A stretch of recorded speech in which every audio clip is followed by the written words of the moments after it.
What's going on, everybody? It is yours truly, TJ Jones, host of the State of the Saints podcast. And what you just saw was me editing some things before we get started.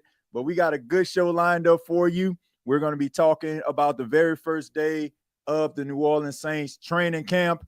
And we're going to be giving you some of the news coming out of the very first day. And also, if you remember this place behind me, going into it, getting yourself a buttermilk drop and 20 pieces of chicken that was so greasy that it will fall through the box, then you know where I'm at. Thank you for listening to my daddy's podcast. Please subscribe to our channel. All I gotta say is, who that?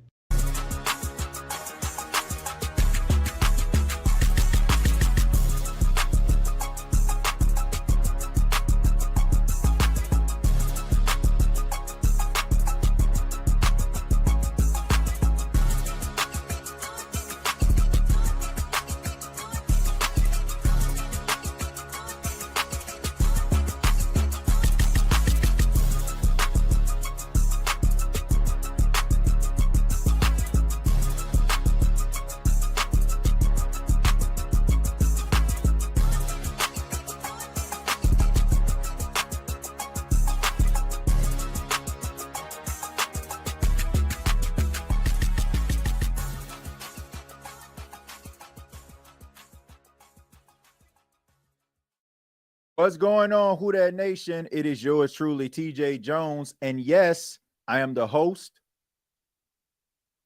of the State of the Saints podcast. Thank you so much for checking out the State of the Saints podcast, where we talk New Orleans Saints. Really do appreciate your time, no matter where you are, wherever you may be. On this edition, we're going to be talking about Saints training camp day one. Yes, Who That Nation, football is indeed back. And the New Orleans Saints took the field for the very first time for training camp of the 2025 season. And I know so many Saints fans were excited about that.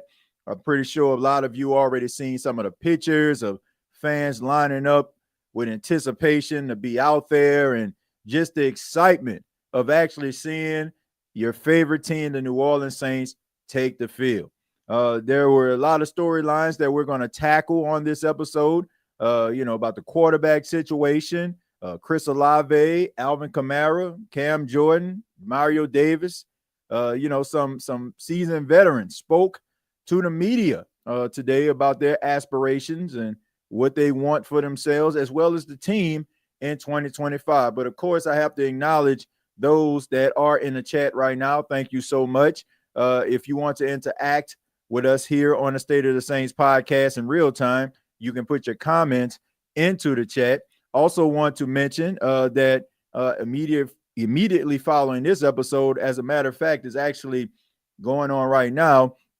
The State of the NFL podcast just put out a new episode. Those episodes are most likely going to come out, at 10:30 Eastern time every single, I would say every single day. I'm going to have something to talk about. So just want to let you all know that. But we're talking about Terry McLaurin holding out a Washington Commanders camp and how should they approach it. I'm talking to Commanders, and will they pay Terry McLaurin? So that episode is available right now, and you can check it out immediately following this episode. What I'll do is I'll go ahead and put that link inside of the comments. So if you want to go and check it out, make sure that you do, and make sure you subscribe to the channel as we continue to try to grow the state of the NFL. But let's go ahead and get into it. Let's talk a little bit about Saints training camp.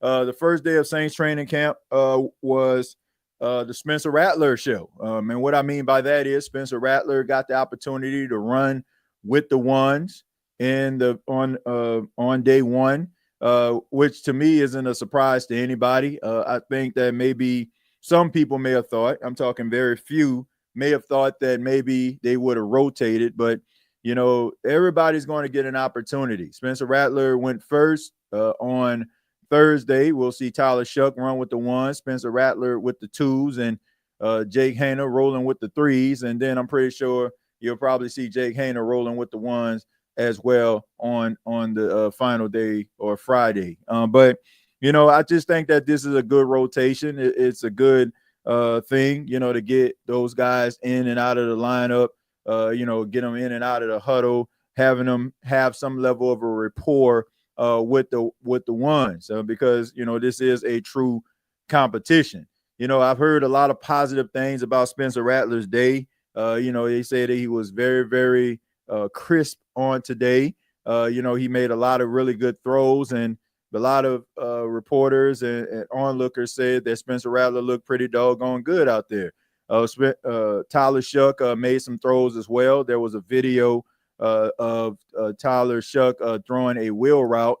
The running back Yarns, he didn't catch it, but all in all, it still was a good throw by Tyler Shough. So it just shows that he has really good touch. And tomorrow, I'm pretty sure he's looking forward to running with those number ones. Also, Alvin Kamara was out at training camp looking as crisp as we often see Alvin Kamara. Alvin Kamara going into his 9th season. He's 30 years old, but he doesn't look like it. I mean, we can always count on Alvin Kamara to be available. And speaking of available, he was available after practice, speaking to the media. I don't have that video footage. I'm pretty sure a lot of you already have seen what Alvin Kamara said, but it's just a lot of things, just him trying to approach this new season, and also just being a leader. He says that he allows guys to kind of be themselves, and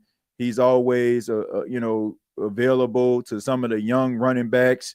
He looks at himself as a leader. He's not the boisterous guy. He'll give his opinion when necessary, but he feels like guys will hold themselves accountable. And if not, he will say something then.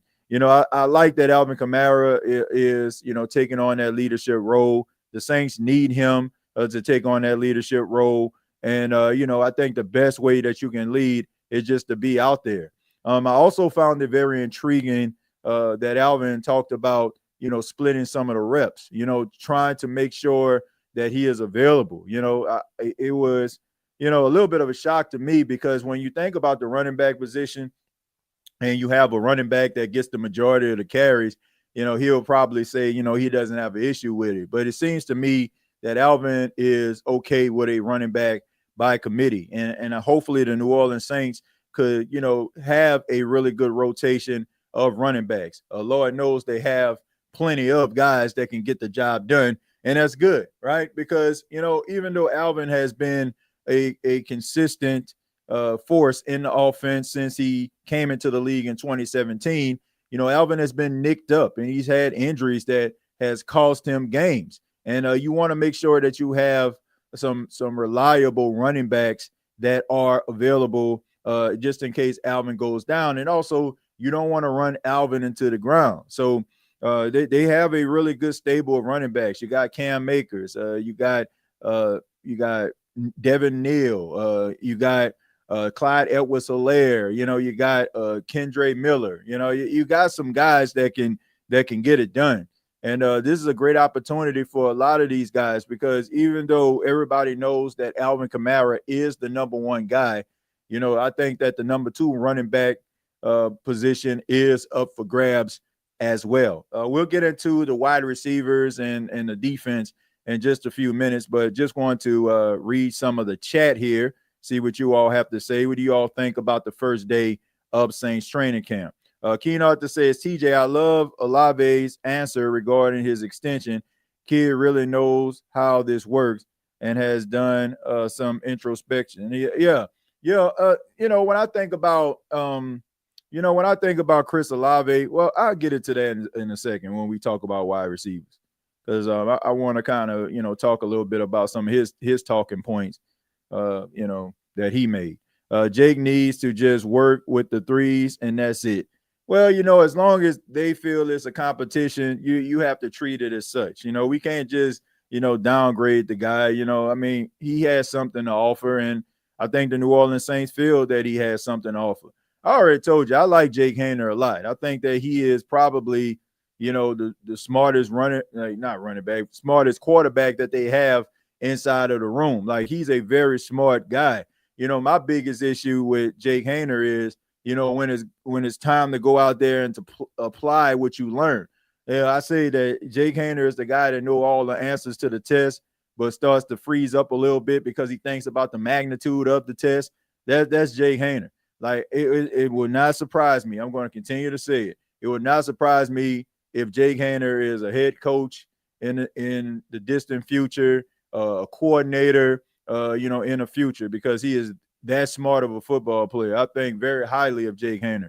So I'm not just going to, dismiss him, but I do feel like it's going to be an uphill battle for him. And, I'm not just going to say that the guy just needs to give up. I think that, he feels like it's a competition. He's going out there and compete. And that's the best thing that you can ask of him. Yeah, he goes out there and compete. So there's nothing wrong with that. Jake is the smallest quarterback we have. Yeah, he is the smallest quarterback. Spencer Rattler isn't the tallest guy in the world either. He's maybe like 6 feet or 6'1", but he has like, a little stocky build on him. You got Hunter Deckers, he's about 6'2" or 6'3", and then of course, you got Tyler Shough about 6'5". So, the Saints, they got quarterbacks of all different shapes and sizes. So, but all the guys are very, very smart and in their own way, very talented. I don't understand why so many fans wish for Spencer's downfall. Well, I just think that people feel like, oh, well, Spencer Rattler has already gotten his opportunity. He's gotten his chance to show what he has. But I just think those are people that will take it for what it is, right? They don't look at the circumstances or the opportunities or lack thereof of success for Spencer Rattler. They don't look at it that way, right? If you look at a guy and you don't really care that much for him, you're going to kind of lean into his negative tendencies. And yes, Spencer Rattler did make mistakes. He did turn the ball over, but, that's what you expect from a young guy, especially when you don't have anybody truly to lean on. But I don't get people wanting to see a Saints quarterback fail. I'm talking any one of them, because you want all of these guys to look the part. Like, you don't want one guy just to look like absolute slow, and then the one guy just looks like he just all world. Because like I've been telling you, like since 2019, the New Orleans Saints have had to go with a backup quarterback. To have 2 quarterbacks or even 3 quarterbacks that are capable of going and running the offense in a real game situation is a plus, because if history has shown us over the last couple of years, you might need one of those guys. So that's the reason why you have to depend and lean on a lot of these guys and hope that they work out, because there's a chance that they may end up playing anyway. And then, I don't want any of these guys to look bad because they play for your favorite team. So that's how I'm looking at it. Competition it's going to work itself out, right? You trying to, pound the drum for one particular person is not going to make or break the competition. Like, it's not like they're going to be like, well, TJ thinks that Spencer Rattler needs to start, so let's go ahead and let him start. It doesn't work like that. Whoever goes out there and they play well, they do the little things behind the scenes that we're not privy to, then that is who the New Orleans Saints are going to select. And as fans of the team, if you support the team, you should roll with the player and hope that they do well, even if it's not the guy that you felt in the first place should be the starter. Because if you love the Saints, you want them to win. And it doesn't matter who's the signal caller. You should put your pride to the side and look at, what's best for the team. And if they feel like whatever quarterback they select is best for the team, that should be the guy that you should support. But let's stop right there. We'll get back into the comments in just a second. Let's talk a little bit about the wide receiver position. This has been a hot topic among the Hudak Nation over the last few months about what the New Orleans Saints are going to do at the wide receiver position. Some thought that they were going to address that position in the draft. As a matter of fact, it felt like it was the only position the New Orleans Saints did not address at all. You got guys like Donovan Peoples-Jones who come in, made some plays, especially during his time with the Cleveland Browns. You got Bub Memes, who's going into his second season, needs to stay healthy, but there's some bright spots there. You got a couple more talented guys on the football team that are going to try to make this team and take advantage of their opportunities. Also, you have your usual suspects, the guys that we feel are the top wide receivers on the team. That's Chris Olave, Rashid Shaheed, and Brandon Cooks. The talk has been all of these guys pretty much are the same build, same route tree, same type of skill set. But I look at this team and I look at the way that Kellen Moore schemes. You're going to have a lot of opportunities for these guys to try to get yards after the catch. Especially at the tight end position, you're going to get that. So I'm thinking that maybe the Saints are looking at Juwan Johnson to possibly have a breakout year, the way that Kellen Moore utilizes the tight ends. You look at his track record from guys like Dalton Schultz, guys like Gerald Everett, Perham, the big, tall, 6'7" tight end that played with the Chargers. I think now he's with the Commanders. He's had, so many different tight ends that have had like monster years because the way that he utilized them. Even Dallas Goedert with the Philadelphia Eagles had a really good season last year. So I'm thinking maybe they're looking at maybe utilizing a tight end more, which is why they aren't really that concerned about having these wide receivers with the same similar build. But Chris Olave spoke to the media too. And, I was very, very interested in hearing what Chris Olave had to say in regards to, everything, because we know that Chris Olave pretty much, had a very, very disappointing year. And it's not because he's not talented. It's just because of the concussion issues. Only had 400 yards receiving and 1 touchdown. And, he's a guy that has a lot that he has to prove, not just, from a statistical standpoint, but also a mental standpoint. Like being knocked out of a game, being knocked out cold, and having several, situations that happen to you that involve concussions is a very, very scary thing. And, it's not like this guy has, had anyone hit him or absorbed any level of contact. You got to be able to put that, stuff to the back of your mind the best way that you can in order for you to perform the job. And then I also have seen some footage of, Spencer Rattler throwing Chris Olave the ball, and people are concerned about talking about hospital balls and this, that, and the third. Look, the wide receiver position, guys are going to have to leave their feet from time to time. Like, you're not going to always be able to throw the ball to a guy like when he's a stationary target. It's just not. It's not like how you're throwing a football to your son or your daughter in the backyard, right? Like, guys are going to have to be on the move. He is going to have to absorb a big hit, and you just have to hope that, everything pans out. He also talked about maybe, trying to get down on time, like getting the ball and, making sure that you get down before somebody takes your head off. Now, you have to, kind of, depict when that situation, you want to take advantage of that situation. Like, I think one wide receiver that I used to enjoy watching, he's actually one of my favorite wide receivers of all time, is Marvin Harrison. Like, Marvin Harrison did a really, really good job at knowing when to get the yards after the catch and when to just get down and live to fight another day. And Chris Olave is going to have to figure that out. You don't want to just fall down every single time, because if you do that, then to me, it's like those concussions are now playing a role in how you approach the game. I also heard him talk about him wanting to be used more of a down the field threat. And I thought that was a good thing as well. The fact that when we looked at Chris Olave, especially during his time when he was at Ohio State, he was the down the field threat for the Buckeyes. That was the thing that really made him stand out. I mean, you were there with Garrett Wilson, Jameson Williams was there for a little while.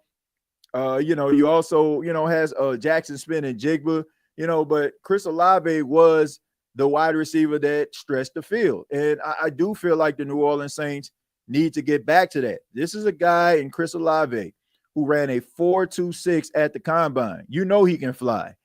maybe the Saints kind of fell in love a little bit too much with the Rashid Shaheed dynamic of throwing the ball down the field. But, I think that you can utilize Rashid Shaheed the way that you tried to utilize Chris Olave. And I feel like you would find more success with Shaheed, maybe in the flat, making somebody miss getting yards after the catch than Chris Olave, because Rashid Shaheed, where his bread was buttered, was special teams. You are eluding, guys that are trying to run down the field, trying to tackle you.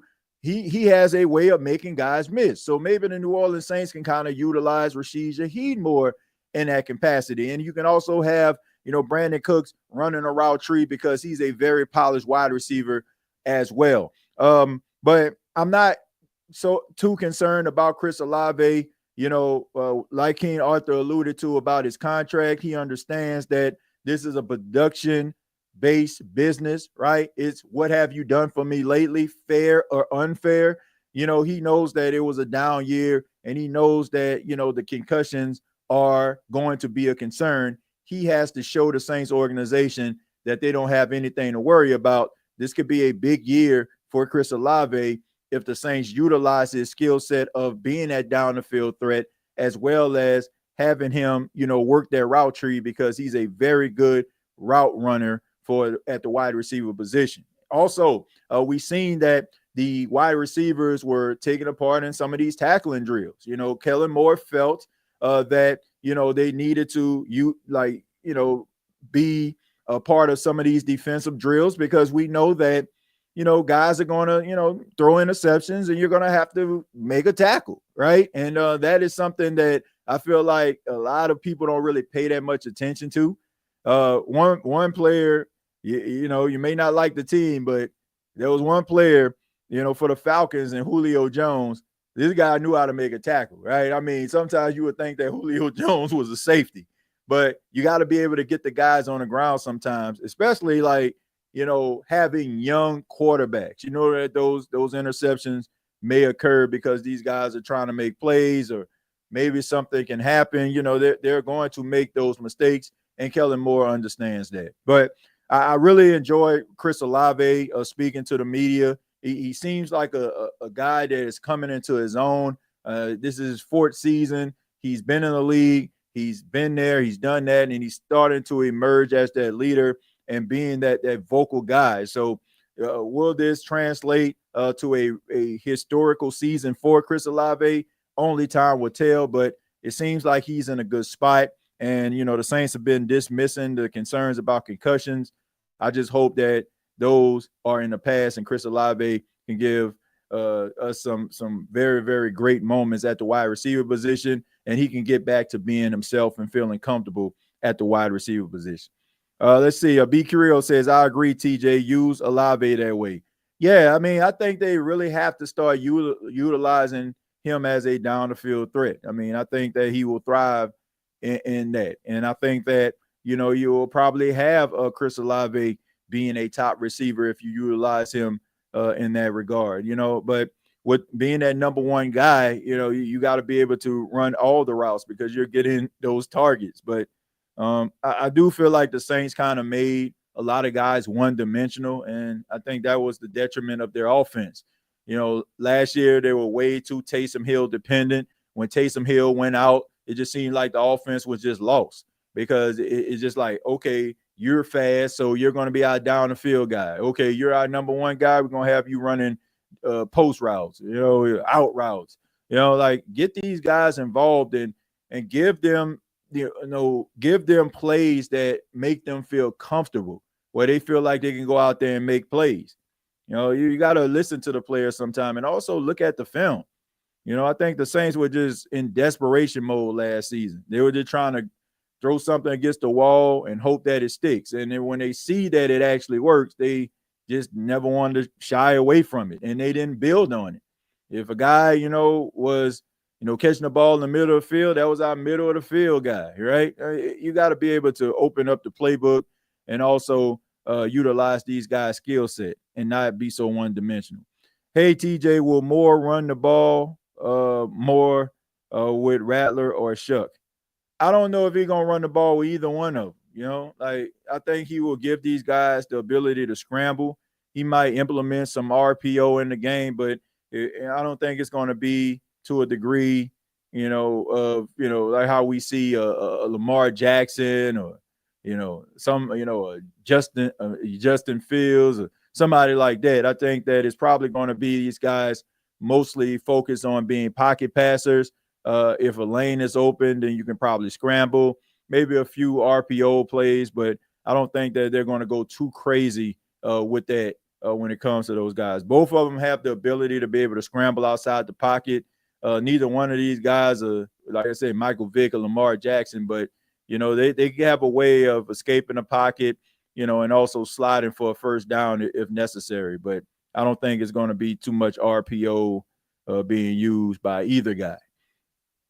TJ, how do you like the recent safety signing? A guy who was with the Colts, can't recall his name. Julian Blackmon is his name. I like the signing of Julian Blackmon.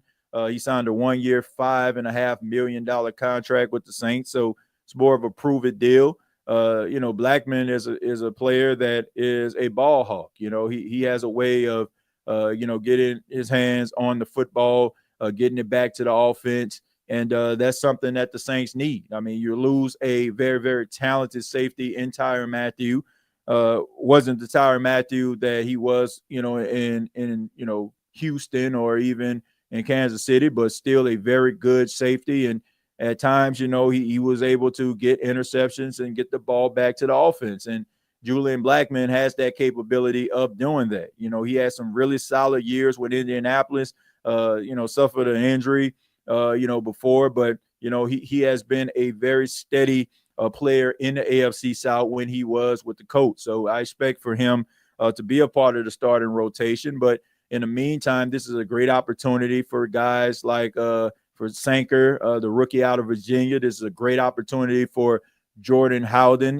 He took a part in training camp with the first team. So this is an opportunity for him to be able to step up. I mean, everybody on this team that has been here is trying to impress Brandon Staley and his defensive staff. So when you're thrust into the lineup, you got to take advantage of these opportunities. So I expect for Blackmon to be the starter along with Justin Reed, and they're going to be a solid safety duo. It's good to have some veterans on your team that know football, that has been in big time situations, and you don't have to worry about them as far as the scheme or levels of difficulty, because you've seen both guys play at a high level. But I like him. I mean, and also he's a young player. He hasn't been in the league very long. He's only 26 years old, so he adds to the youth movement of the New Orleans Saints as of right now. Saints are starting to get young, and they're starting to rely on some of these younger players that they drafted, right? They're not trying to go out here, break the bank. They understand that there may be some learning curves, some growing pains, so to speak. But at the end of the day, they're comfortable enough with that, and they feel like they're going to go and try to see what they actually have in-house. And maybe in 2026, you can probably go into free agency, and spend a little bit of money, and maybe replacing some guys if you don't have it in 2025. But I like Julian Blackmon. Think he's a very talented safety.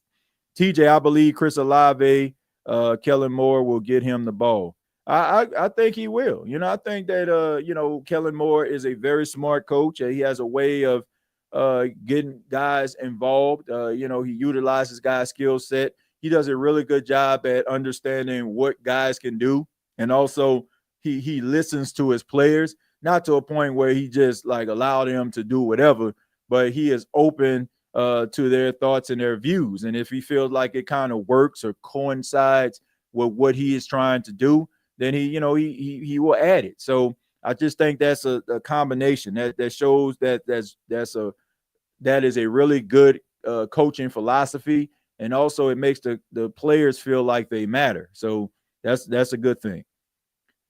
Hope they don't give Tyrann jersey number out. Well, they will give it out. They will give it out. I'm pretty sure that I don't think his jersey is going to be retired, because there's not too many Saints players jerseys that are retired. I mean, no Saints jersey is retired. It's just the equipment managers don't give it out. Like, to me, as good as Tyrann Mathieu, is, how much he is celebrated and valued in the state of Louisiana, being a New Orleans Saint, I don't think it's to a point where 32 should not be worn anymore. I mean, that's just me. Like, he only played for the Saints, about 3 seasons? But, if you want to look at it from a symbolic standpoint, that's fine. But nah, I don't think that, it should be a point where nobody wear 32 ever again. No, like, nobody should wear number 9 ever again. Like, ever again, right? But I feel like, yeah, 32. I think if it's available and Julian Blackmon was number 32, I think he should be able to get it. What are your thoughts on rookie quarterback Tyler Shough is going to be better on the field with offensive secondary players? TJ, if he throw an incredible deep ball on running backs or receivers, TJ. Oh, what I think about him, Jeremiah, I think that he's a very steady quarterback. I think he has some really good athleticism. I think that he has some really good footwork. I just think that there were times where he gets a little bit erratic when he feels pressure around him. And, hopefully the New Orleans Saints can have an offensive line around him where he can feel comfortable. Other than that, I think that Tyler Shough is talented. I mean, he has an uphill battle because he's a second-round pick trying to be a starter in the National Football League. And, not too many guys in the second round end up having an incredible career as a starting quarterback. So he has a uphill battle. Now, we look at him like he's highly touted or a top pick because this isn't something that the Saints normally do, draft a quarterback this early. But, being a second round pick historically, his history shows you that, you have a very slim chance of finding success in the National Football League. So hopefully he can. Shough passed the ball. He is unsure if he wants to throw it. That second will give him a problem. I don't know about all that, man. I don't know about him patting the ball and all that. I don't know. I ain't seen too much of that. I don't feel like that's too much of an issue right there. I don't want us to get, like too nitpicky when it comes to these guys, right? We don't know what any of these guys can do right now in the Kellen Moore offense. So patting the ball and all that kind of stuff, like it's probably something that you notice, but I don't think it's to a point where it should be a level of concern. I don't want us to like get into this where we just nitpick everything these guys do. I just think that we just need to allow this whole entire competition to play out. I think what I see is a guy that has really good touch on the football and seems like he makes some really good decisions. The Panthers are even excited about their season. Well, everybody should be excited about their season. Everybody should be excited about it. I might, for the state of NFL purposes, I might end up like going to the Carolina Panthers training camp. Just to and also a couple more teams training camps I reached out to. So, it just made me think about that. But they should be excited about.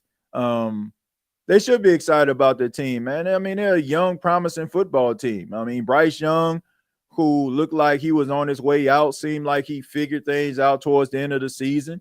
I mean, they got a big-time receiver now, and Ted McMillan. You got Xavier Legette. You got Sanders, the tight end. I mean, you got Chuba Hubbard, good defense. They trying to, build and trying to, build up their defense. So, I mean, they got a lot of things they can be optimistic about. I don't have any issue with that. I think that all fans of all 32 teams are excited right now. Like, everybody is at 0-0. And right now, everybody has a chance of making it to the postseason and winning the division. So, I mean, football is back. So why not be excited? LOL, that boy ain't really do much with us to get 32 jersey retired. Yeah, I mean, let's not like, let's not be prisoner of moment here. I like the Honey Badger a lot, but, I mean, if you want to retire his jersey in Arizona or something like that. Like I can understand that, because most of his career he played in Arizona, but at the end of the day, it's like, nah, not for the Saints. I mean, if you have a 32, Tyrann Mathieu jersey, I'm not saying go give it away or something like that. You can hang it up, but it's meaningful. But to say that nobody should wear 32 again, like, nah. When Cam Jordan retires, like nobody should wear 94 again. Certain guys, like they're just a cornerstone players and just all-time greats with the team. Like if you're an all-time great, like I don't feel like as much respect that I have for Demario Davis. I mean, Pat Swilling, number 56, like he one of the greatest linebackers to ever play for the Saints. Like guys like that, right? I feel like their numbers should never be worn. Ricky Jackson, 57, like that should never be worn. Panthers trash. Come on, TJ. Got no defense. I don't know if they trash or not. I don't know what they're gonna be. They might be pretty good this season. And I'm not sitting up here calling anybody trash, because if you listen to what most people say, they don't think the Saints are going to be very good. So I don't really listen to that, and I don't really listen to it, man. You got to play the game. I don't know what them dudes gonna be. I don't know what they're gonna end up being. TJ, personal question in regard to podcasting. Now that you have the state of NFL, do you think your Saints bias opinions will change? Biases? I mean, look, the only bias that I have is I want to see the Saints win against any, body that, that they play against, so especially within the division. And I want to see them do well. But I think over the years, it's not to a point where I've just been borderline delusional about the Saints. I mean, I just like the NFL. And, I just, like talking about football. I don't think that my opinions are going to change, because I don't think I've ever sit up here and just start waving a pom-pom for the simple fact of just waving a pom-poms. Like I'll take shots at the Falcons or something like that just for jokes, and giggles and whatnot. But, I mean, I respect all football teams. I do. I respect them all, man, because I understand how hard it is for these guys to try to, put a product on the field that can be consistent when it comes to winning. So, nah, I don't think that's going to be an issue. I just like talking football, man. And if you look at the podcast, you'll see, man, I'm pretty much a straight shooter, man. Like I said, I mean, of course I love the Saints, and, there's always going to be a little extra when it comes to the team, because, I grew up watching this team, man. It's my childhood team right here. Growing up in the city, it was the New Orleans Saints. But, as a podcaster, I want to grow and evolve, and, I want to talk sports, and, I want to grow as a broadcaster. So sometimes you got to branch out, but nah.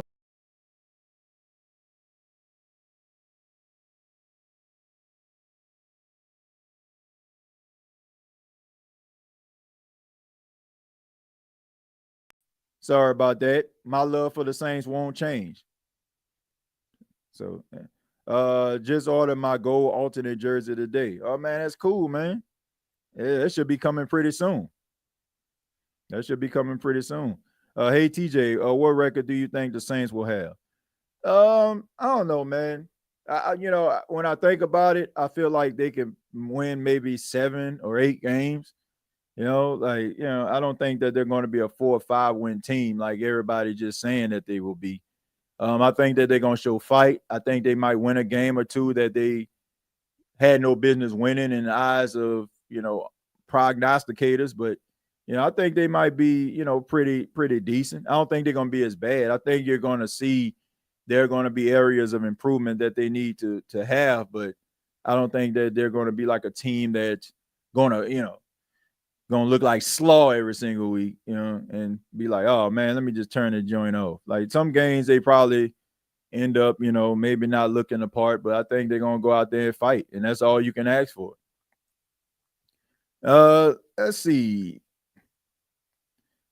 That's what's up, TJ. Keep expanding your brand, bro. Yeah, man. That's what it's all about. It's about growing and evolving. You know, I started this State of the Saints podcast in 2018 and been doing it, man, since. You know, and I enjoy doing it. But you know, I love football at the end of the day, man. And there's sometimes where you know I want to give my opinions about other teams because I mean I don't just watch Saints football. Like when we wrap up State of the Saints. Saints have a 1 o'clock kickoff, 12 noon Central kickoff. You know, after those games, man, I'm watching other football games. You know, I'm watching all the rest of the NFL. You know, and I enjoy watching it. And sometimes I'll be having something to say about, other teams. You know, and, so I just decided that I wanted to, start that podcast and been having a really good time doing it. Just growing a podcast, it just reminds me of when I first started this podcast. Now, it's a little bit more sophistication because I have more have more equipment and media stuff that I can use now versus when I first started the State of the Saints. But, I just love talking football, man. TJ, have you seen how hype Alvin is about upcoming season? Haven't seen him like that in a while.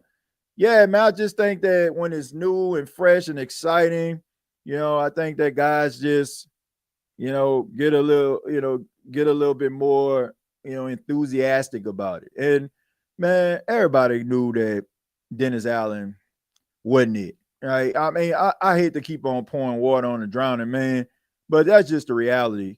The energy of this team was just it was horrible, man. It was like watching paint dry. Like, and the team basically took on his personality. Like the team is, the reflection of the coach.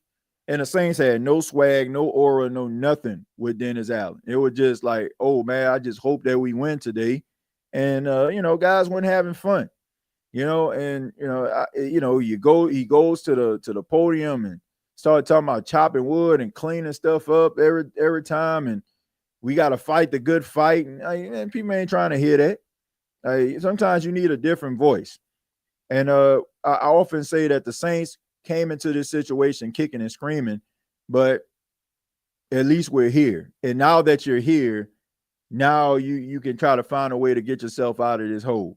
Like I said, the first press conference, before training camp, it was so refreshing. Like as much criticism as I have given Mickey Loomis, over the last couple of years, that's probably the best press conference that he has ever done as the general manager of the Saints, because there was no delusion there. It was a guy that understood that his team is in an uphill battle, right?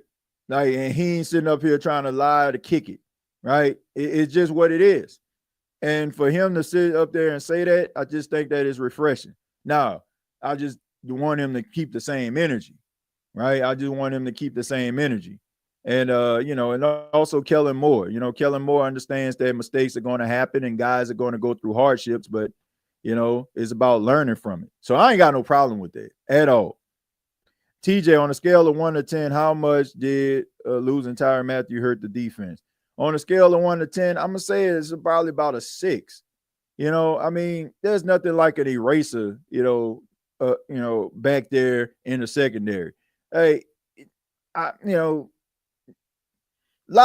he was not the same Tyrann Mathieu, right? But he was so smart and he still had a really good football mind. And also he was able to get turnovers.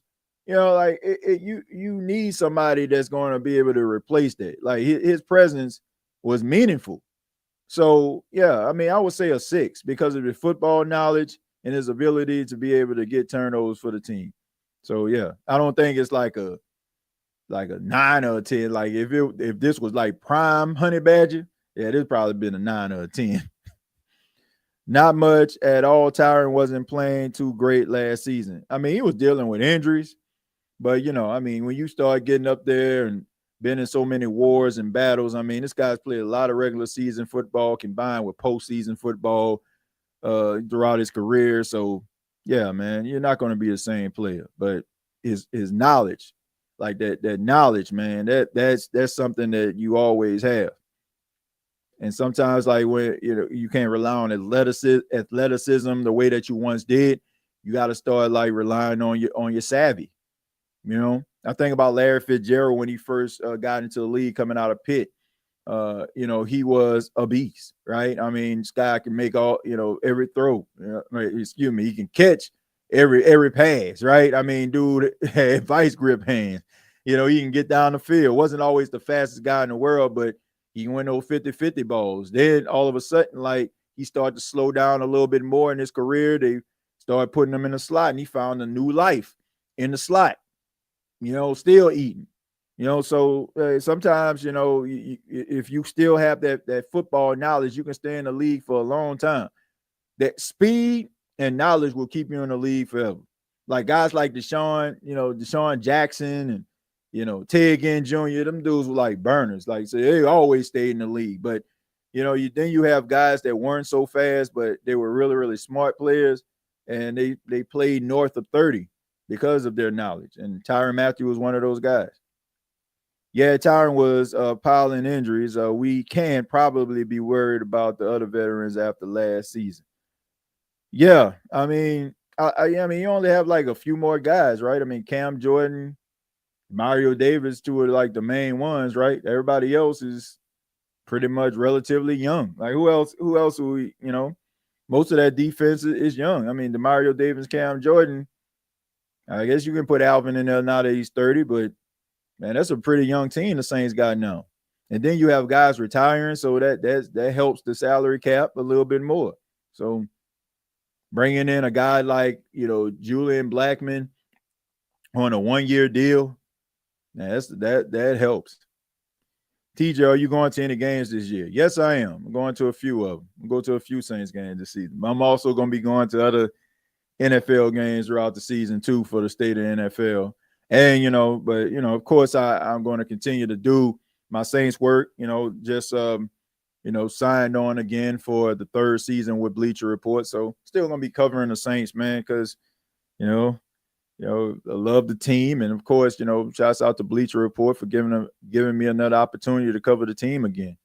What if Spencer outplays Shough in training camp? Then Spencer Rattler needs to be the starter, Justin, plain and simple. Whoever plays better should be the starting quarterback. I don't care if you want Tyler Shough to be the quarterback. I don't care if he was handpicked. If Spencer Rattler is showing you that he's the better quarterback, that is who needs to start. If Tyler Shough is showing you that he's the better quarterback, then he will start. I also feel like if both of these guys are equally, on an equal playing field, I should say, then more than likely Tyler Shough is going to start. That's how I feel. Like if it's like, oh, it's too close to call, like both guys like show like a lot of promise in preseason, I think Tyler Shough probably gonna get the notch over Spencer Rattler. I hope they let you in the media room so you can ask questions to the players and coaches. I don't know. I mean, I'm over that at this point. Like if it happened, it happened. If it don't, it don't. Like that doesn't change the way that I feel, or or who I am, or what I've achieved in my media life.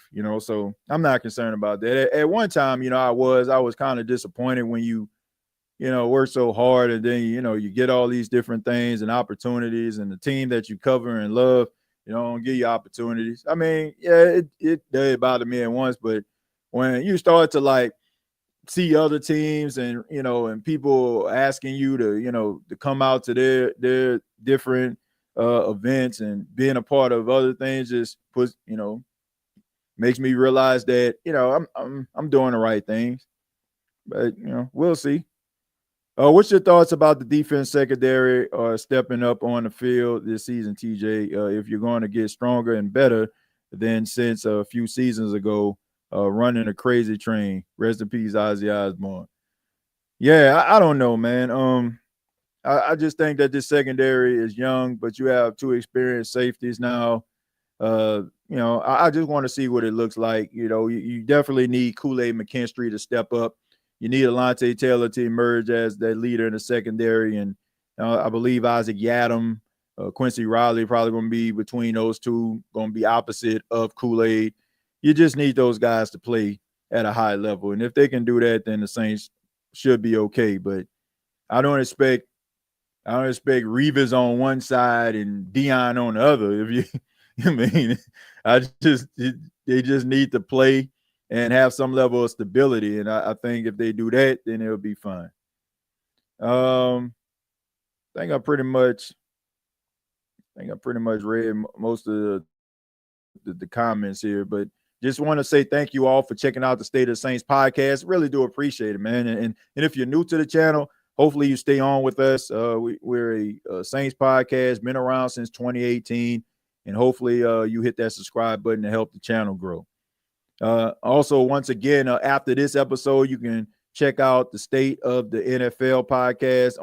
We talked about Terry McLaurin on tonight's episode about him getting a contract extension with the Washington Commanders. He's holding out to try to get a contract extension. He wants to make a little bit more money. I think he makes about $20 million right now. He wants to get at least $30 million per year. It's not going to make him the highest paid wide receiver, but he'll be, in that room, right? I mean, I think the highest paid wide receiver is Jamar Chase. He's making about $40 million this season. Then you got Justin Jefferson with 35, and got a couple guys like DK Metcalf. They're making 30, and Garrett Wilson, who just got his contract extension. So, man just wants to get paid, and I ain't got no problem with that. TJ, I think we shocked the NFL this year. I don't know if they're gonna shock the NFL or not. I don't know honestly, King Arthur, I don't even know what that means. Like when we're talking about the Saints shocking the NFL, that can be.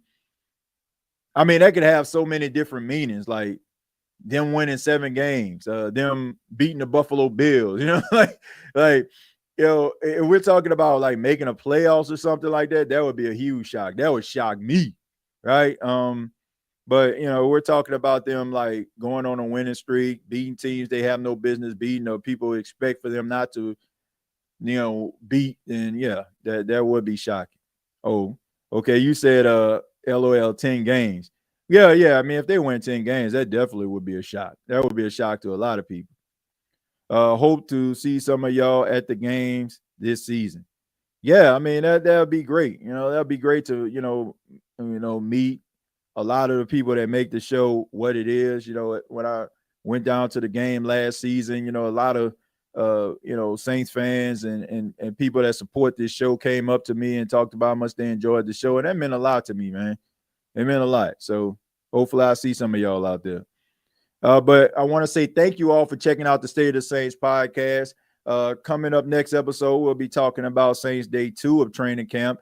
Tyler Shough will run with the ones day 2, and you have Spencer Rattler with the number 2s, and then Jake Haener with the 3s. We'll get into that. We'll also get into other storylines. But one thing that we came out of the first day of training camp, no injuries. I ain't hear nothing about no injuries, right? Did y'all hear anything about injuries? I didn't. I ain't hear about no injuries. So that's a good thing, right? Everybody came out of there unscathed. So that's the best news, right? No injuries. Nobody going into the tent. Nobody, it sounds like it's a mass unit, such and such, rolled over his ankle, such and such, has to get his knee, his knee hurt, his back hurt, his neck hurt. So at least they got out of there unscathed. I ain't hear nothing about no injuries. So thank you. Shouts out to the new medical staff. Previous episodes available on Apple Podcasts, Spotify, iHeartRadio, Anchor FM. Also, once again, check out the State of the NFL. I'm going to keep on plugging the new podcast, so get used to it. Where we talk about some of the hottest topics in all the NFL. You can follow the State of the NFL on X at State of the NFL, and you can follow yours truly on X as well at TJAY Jones 8. Till next time, all I got to say is, who dat? Thank you for listening to my daddy's podcast. Please subscribe to our channel. All I got to say is, who dat?